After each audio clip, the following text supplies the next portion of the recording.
पढ़ पढ़ पोथी जगमुआ पंडित भया न कोय, ढाई आखर प्रेम का पढ़े सो पंडित होए। सभी को जय भीम। मैं डॉक्टर कुलदीप सिंह बोल रहा हूँ और मैं आज संत कबीरदास जी के जीवन और उनके दर्शन और संदेशों के विषय में आपसे बातचीत करूंगा। संत कबीरदास भारतीय दर्शन का एक बहुत ही महत्वपूर्ण आधार स्तंभ माने जाते हैं। उनके दर्शन और उनके संदेश इतने गंभीर थे, इतने प्रभावकारी थे कि करोड़ों लोगों को संत कबीरदास का अनुयायी बना दिया। संत कबीर मध्यकालीन भारतीय समाज के प्रबुद्ध रचनाकार, समाज सुधारक, सत्य अन्वेषक अर्थात सत्य के खोजी, मानववादी दार्शनिक थे। वो अंधविश्वास, मूर्ति पूजा, जातिवाद, पाखंड और रूढ़िवाद के घोर विरोधी थे तथा इनकी समाप्ति के प्रति मुखर आवाज उठाने वाले, सहिष्णुता और प्रेम का पाठ पढ़ाने वाले महान संत थे, सही मायने में संत। कबीर साहेब सामाजिक समता के समर्थक एवं मानवतावादी रास्ता दिखाने वाले युग प्रवर्तक थे। उनके विचार, उनका जनवादी दर्शन उनके शब्दों में बिखरा हुआ है, जो बीजक जैसे ग्रंथों में सहेजा हुआ है। संत कबीर दास गुरु रविदास जी के समकालीन थे और दोनों ने अपनी वाणियों से जातिवाद और पाखंडवाद की बखियां उधेड़ कर रख दी थीं। वो जातिवाद और पाखंडवाद के घोर विरोधी थे, मानवतावादी थे और मानवतावादी होने के साथ साथ वो समतावादी थे। कबीरदास जी के जन्म के बारे में कोई ठोस जानकारी उपलब्ध नहीं है। माना जाता है कि बालक कबीर रास्ते में नीमा और नीरू नामक दंपत्ति को मिले थे, जिन्होंने उनके बड़े लाड प्यार से परवरिश की। कबीर साहब को अध्यात्म के प्रति रुचि हुई और वो संतों महंतों की संगत करने लगे। देखते ही देखते कबीर साहब स्वयं एक नामी संत बन गए और उनकी प्रसिद्धि दूर दूर तक फैल गई। बड़ी संख्या में लोग उनके विचारों के प्रति आकृष्ट हुए और उनके अनुयायी बन गए। उनके अनुयायियों में हिंदू और मुसलमान दोनों शामिल थे। धर्म का उनके अनुयायी बनने में धर्म का कोई रुकावट नहीं आई। उनको दोनों समुदाय के लोगों ने प्यार किया, सम्मान दिया और उन्हें अपना गुरु, अपना मार्गदर्शक स्वीकार किया। यह सर्वविदित है कि भारतीय काल में तथागत गौतम बुद्ध समता और मानवता के प्रमुख प्रोधा थे। ये बात भली भांति सब जानते हैं, बहुत से लोग जानते हैं, कुछ लोग नहीं जानते होंगे। बुद्ध ने असमानता और भेदभाव पर आधारित ब्राह्मणी व्यवस्था को मानने से इनकार कर दिया, जो कि एक वैचारिक क्रांति था, एक क्रांति की बात थी ये। उन्होंने मानव जाति को दुख से मुक्त करने के लिए समता, मानवता, करुणा, शील, क्षमा, मैत्री, प्रेम, अहिंसा और शांति पर विशेष बल दिया। वास्तव में तथागत गौतम बुद्ध समतामूलक समाज और सामाजिक न्याय के प्रबल ध्वजवाहक थे, जिन्होंने सभी मानवों को, समस्त मानव जाति को समान माना और सबके लिए मानवता, संवेदनशीलता और नैतिकता युक्त जीवन जीने के लिए प्रेरित किया। कबीर साहिब का मानवीय प्रेम यानी कि मानवता के साथ प्रेम को उन्होंने महत्व दिया। तथागत गौतम बुद्ध की तरह ही कबीर साहब ने भी मानवता और प्रेम को सर्वाधिक महत्वपूर्ण माना और मध्यकाल में सामाजिक परिवर्तन की आवाज़ बुलंद की। तथागत गौतम बुद्ध ने प्राचीन काल में, आज से लगभग 2500 साल पहले, तथागत गौतम बुद्ध ने मानवता, क्षमता, संवेदनशीलता, नैतिकता जैसे सिद्धांतों और मूल्यों को रोपा था। उन्हीं के सिद्धांत को, उन्हीं के दर्शन को मध्यकाल में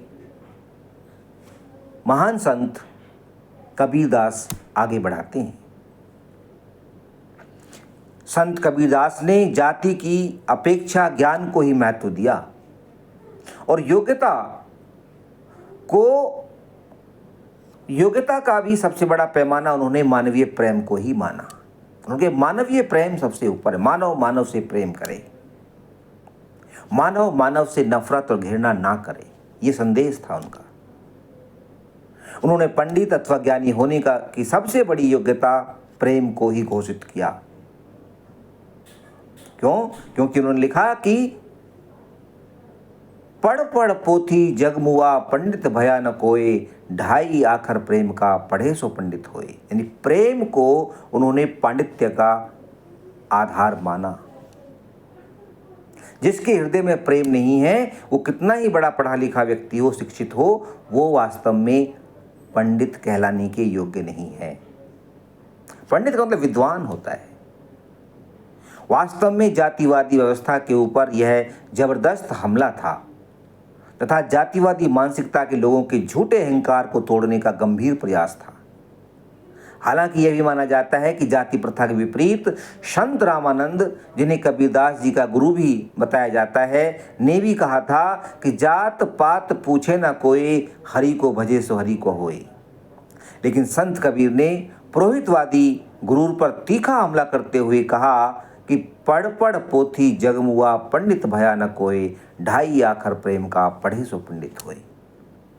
यानी कि जो लोग ये कहते थे और ये घोषित करते थे कि शास्त्रों का ज्ञाता होना पंडित होने का प्रमाण है, उनको उन्होंने आईना दिखाया। उन्होंने कहा कि ऐसे शास्त्रों का ज्ञान कोई मतलब का नहीं है यदि उस व्यक्ति के हृदय में प्रेम नहीं है। वास्तव में कबीर साहब ने अपनी वाणी से सामाजिक परिवर्तन के बीज रोपने का काम किया था, जिनका अनुसरण आधुनिक युग में महात्मा ज्योतिबा फुले और बाबा साहेब डॉक्टर अम्बेडकर ने करके सामाजिक न्याय और सामाजिक परिवर्तन की लड़ाई को निर्णायक स्थिति में पहुंचाने का अनुपम कार्य किया।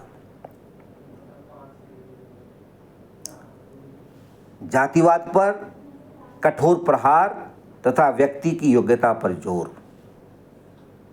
इस खंड में हम जानेंगे कि कबीर साहब ने जातिवाद पर किस तरह से प्रहार किया और उन्होंने व्यक्ति की योग्यता पर विशेष जोर कैसे दिया।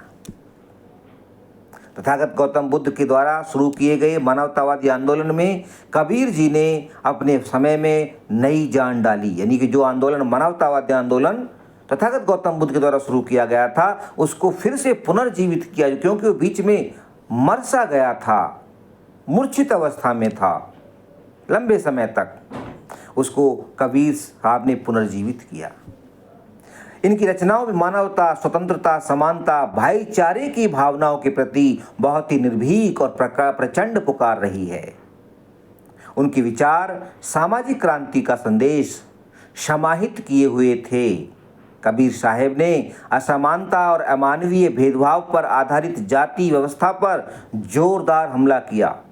उन्होंने जाति को कोई महत्व नहीं दिया। उन्होंने व्यक्ति की योग्यता को अधिक महत्वपूर्ण माना और जोर देकर कहा कि जाति ना पूछो साधु की, पूछ लीजिए ज्ञान, मोल करो तलवार का, पड़ा रहने दो म्यान। यानी कि म्यान कोई काम का थोड़ी है, तलवार काम की है, तलवार काम आती है। ठीक उसी तरह से व्यक्ति की जाति कोई काम नहीं आती, व्यक्ति का ज्ञान काम आता है। तो व्यक्ति की जाति मत पूछो, उसका ज्ञान पूछो, उसका ज्ञान देखो और तब तय करो कि वो व्यक्ति विद्वान है या नहीं। जाति देख करके विद्वान बताना ये कैसे उचित है, यहाँ उन्होंने ये सवाल भी उठा दिया। कबीरदास जी ने जाति और ऊंच नीच के तंत्र पर आधारित जाति व्यवस्था पर गंभीर सवाल उठाने की जरूरत की। उन्होंने अपने तेवर दिखाते हुए जातिवादियों को ललकारते हुए सवाल पूछा कि हम शूद्र क्यों हैं और हम नीचे कैसे हैं। इस विषय में उन्होंने अपनी वाणी में पूछा कि तुम कत बाबन हम कत सूद, हम कत लोहू तुम कत दूध। उन्होंने पूछा कि जो जातिवादी ब्राह्मण थे, जो अपनी जाति के बड़े गुरूर में रहते थे, उनसे उन्होंने पूछा कि आप ब्राह्मण क्यों हैं बताइए, और हम शूद्र क्यों हैं। जबकि हम ज्ञानवान हैं फिर भी हम शूद्र हैं, ऐसा क्यों। हमारे शरीर में जो लहू दौड़ रहा है, तो क्या आपके शरीर में दूध भरा हुआ है। आपके शरीर में भी तो लहू है, रक्त है, दूध नहीं है आपके शरीर में। है तो दिखाओ।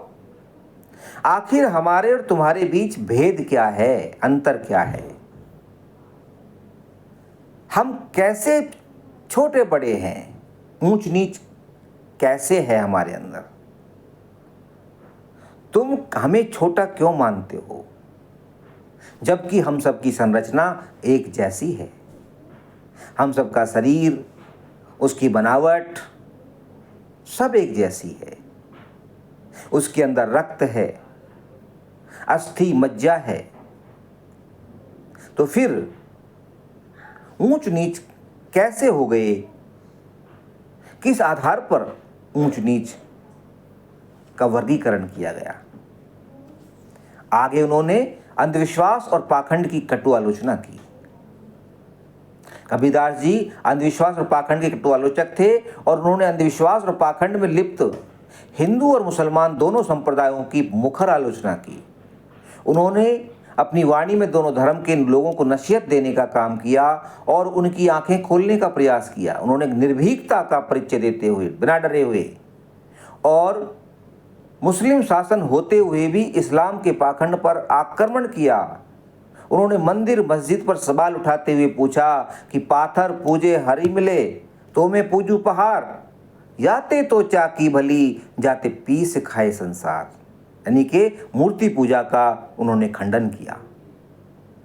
कहा कि अगर आपको पत्थर ही पूजना है तो फिर आप चक्की को पूज सकते हैं जो आटा पीसती है, गेहूं को पीसकर उसका आटा बनाती है, और आटा खाकर के सभी लोग जीवित रहते हैं, अपना विकास करते हैं। फिर उन्होंने आगे कहा कि दुनिया कैसी बाबरी पाथर पूजन जाए, घर की चाकी कोई ना पूजे जाको पीसो खाए। और इतना ही नहीं, उन्होंने इस्लाम के ऊपर भी आक्रमण किया।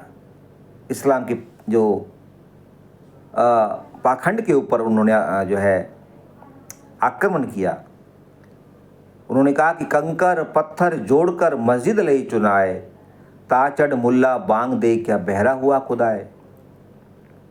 अरे भाई, आपने मस्जिद बनाई है तो इसके अंदर बैठ के आप अपनी इबादत कीजिए, और उस पर मस्जिद पर चढ़ कर के मुल्ला जी जो है सुबह सुबह या शाम को या जब भी 5 बार अजान देते हैं, तो ये अजान क्या ईश्वर या खुदा बहरा है जो उसे सुनाई नहीं देता?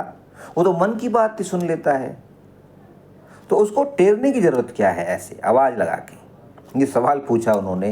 हालांकि इस सवाल से बहुत लोग उस समय दुखी हुए होंगे, और आज तो अगर ये बात वो कह देते तो शायद उनकी हत्या ही कर देते लोग, फतवा जारी हो जाता। इसके बाद उन्हें मन की पवित्रता पर जोर दिया। कबीर साहब ने आज धार्मिक आडंबर और दिखावे पर तीखा हमला किया और लोगों को अपने मन मस्तिष्क को साफ सुथरा रखने का पाठ पढ़ाया। यदि हमारी सोच और हमारी कर्म शुद्ध नहीं है तो सभी तरह के धार्मिक कर्मकांड व्यर्थ हैं। स्पष्ट है कि यहाँ भी संत कबीरदास तथागत गौतम बुद्ध के मार्ग को ही आगे बढ़ाते हुए दिखाई देते हैं, क्योंकि तथागत बुद्ध ने भी अपनी शिक्षाओं में मानव जाति को सम्यक आचरण करने अर्थात सदाचारी बनने या सदाचारी जीवन जीने की ही शिक्षा दी है और आडंबरी कर्मकांडों से दूर रहने का पाठ पढ़ाया है। इसलिए कबीर साहब ने जोर देते हुए कहा कि माला फेरत जुग गया फिरा न मन का फेर, कर का मन का डार दे मन का फेर। यानी कि जो तेरे मन के अंदर, व्यक्ति के मन के अंदर जो अंतर है, फेर है, जो उसमें छल है, कपट है, ढोंग है, उसको हटा दे। अपने मन के जो मन, आपका मन का है, उसको आप फेरिए। अगर आप ईश्वर में विश्वास करते हैं तो आप उनको अपने मन के अंतर से उन्हें पुकारिए। ये बाहरी आडंबर हाथ में लेकर के माला जपने से कुछ नहीं होने वाला है। बहुत सारे लोग ऐसे माला फेरते फिरते चले गए। बहुत सारे लोग जो है माला फेरते रहते हैं, लेकिन उनके मन की जो गंदगी है वो दूर नहीं हुई। तो मन की गंदगी को दूर करें। उन्होंने आगे कहा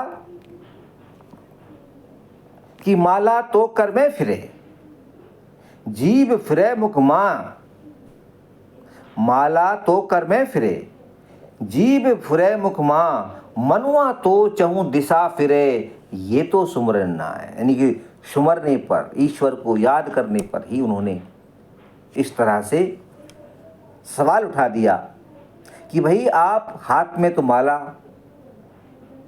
फेर रहे हैं, मनकों को आगे पीछे कर रहे हैं ईश्वर के नाम पे, अल्लाह के नाम पे, लेकिन और आपकी जीभ जो है वह अंदर भगवान या राम या उसको पुकार रही है, लेकिन मन आपका कंट्रोल में नहीं है। मन पता नहीं कहाँ से कहाँ की उड़ान भर रहा है। मन में पता नहीं कैसे कैसे विचार और कैसे कैसे ख्याल आ रहे हैं। उस मन को कंट्रोल करो। मन को कंट्रोल नहीं कर रहे हो, माला फेर रहे हो, ईश्वर और अल्लाह का नाम जप रहे हो, तो ये कोई जपना नहीं है। आगे उन्होंने बड़ा जोरदार हमला करते हुए कहा पाखंड के ऊपर कि मलमल धोए शरीर को, धोए न मन का मैल, नहाए गंगा गोमती रहे बैल के बैल। अरे भाई, अपने शरीर को धोने से, उसको इस तरह से रगड़ रगड़ के साफ करने से ज़्यादा अच्छा है कि आप अपने मन का मैल निकाल लें।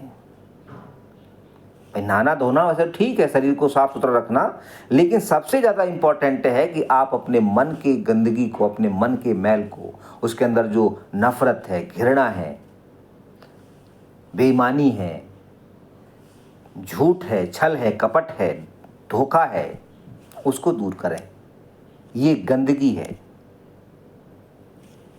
अगर आप ऐसा नहीं करते हैं तो फिर आप चाहे गंगा नहाएं, आप चाहे गोमती नहाएं, आपके ऊपर कोई असर नहीं होने वाला। आप तो फिर ऐसे ही रहेंगे, बैल के बैल। इसका मतलब यहाँ है ये है कि आप सही मायने में मानव कहलाने के हकदार नहीं हो, यदि आपके अंदर, मन के अंदर मैल भरा हुआ है, तो गंदगी भरी हुई है। कबीर साहब ने जीवन की सादगी और मन की पवित्रता को अपने चिंतन के केंद्र रखते हुए मानवता और समानता पर विशेष बल दिया और यह दर्शाया कि समाज की समस्याओं के समाधान के गहन चिंतन के लिए गृह त्याग की भी कोई आवश्यकता नहीं है। यानी कि घर छोड़ करके सन्यासी हो जाना, ये भी कोई बड़ी जो है इतनी बड़ी ज़रूरत नहीं है इस बात की कि तभी आप कोई समाधान दे सकते हैं समाज को। आप समाज में रहकर, परिवार में रहकर भी समाज के लिए योगदान दे सकते हैं, विशेष योगदान दे सकते हैं। समाज में रहकर भी समस्याओं का हल निकाला जा सकता है, जो शांति व अहिंसा के पथ पर चलकर अपने ज्ञान और मैत्री द्वारा ही संभव है। संत कबीरदास जी के जीवन से सामाजिक अन्याय और गैर बराबरी के खिलाफ मुखरता से आवाज़ उठाने तथा सहज एवं सरल जीवन जीने की हमें प्रेरणा लेनी चाहिए। हम ऐसे पथ प्रदर्शक, युग पुरुष तथा मध्यकालीन मानवतावादी आंदोलन के ध्वजवाहक संत कबीर साहब को नमन करते हैं। आओ उनके बताए रास्ते पर चलने का प्रण करें। तो ये नीचे मेरा परिचय, और चूँकि ये जो आलेख है ये ब्लॉगर पर मैंने लिखा है। अगर आप इसको और ज़्यादा अच्छी तरह से समझना चाहें तो आप ब्लॉगर पे जाके इसको पढ़ सकते हैं। मेरी जो ब्लॉगर आईडी है वो understanding political science and politics है। इसमें बहुत सारे पॉलिटिकल और सोशल इश्यूज़ को मैं डिस्कस करता हूँ। और यदि आप संत कबीर साहब के बारे में और ज़्यादा जानना चाहते हैं तो मैंने एक पुस्तक भी लिखी है, और पुस्तक का नाम है सामाजिक न्याय, भारत में सामाजिक न्याय की आवाज़, डॉक्टर अंबेडकर तथा अन्य पुरोधाओं का संघर्ष और योगदान। और सामाजिक न्याय के उन योद्धाओं में से एक योद्धा संत कबीरदास जी भी हैं। उनके ऊपर भी एक चैप्टर है और उसमें उनके जीवन से जुड़ी हुई उनके संदेश, उनके दर्शन को चित्रित किया गया है। तो इस वीडियो को मैं यहीं समाप्त करता हूँ।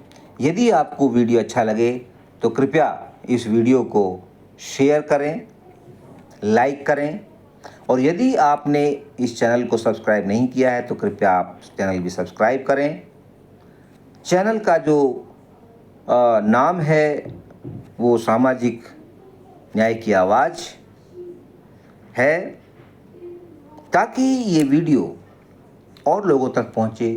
कबीर साहब का दर्शन, उनकी वाणी, उनके विचार, उनका चिंतन, उनकी वैचारिकी को लोग जानें और अपने जीवन को रोशन करें, अपने जीवन में रोशनी भरें, अपने मन मस्तिष्क से गंदगी को बाहर करें और एक अच्छा बेहतर इंसान बने, एक बहुत ही संवेदनशील, नैतिकता से भरा हुआ जीवन जीने वाला वो व्यक्ति बने। इसी उम्मीद के साथ आप सबका बहुत बहुत धन्यवाद। जय भीम, नमो बुद्धाय, जय संत कबीरदास।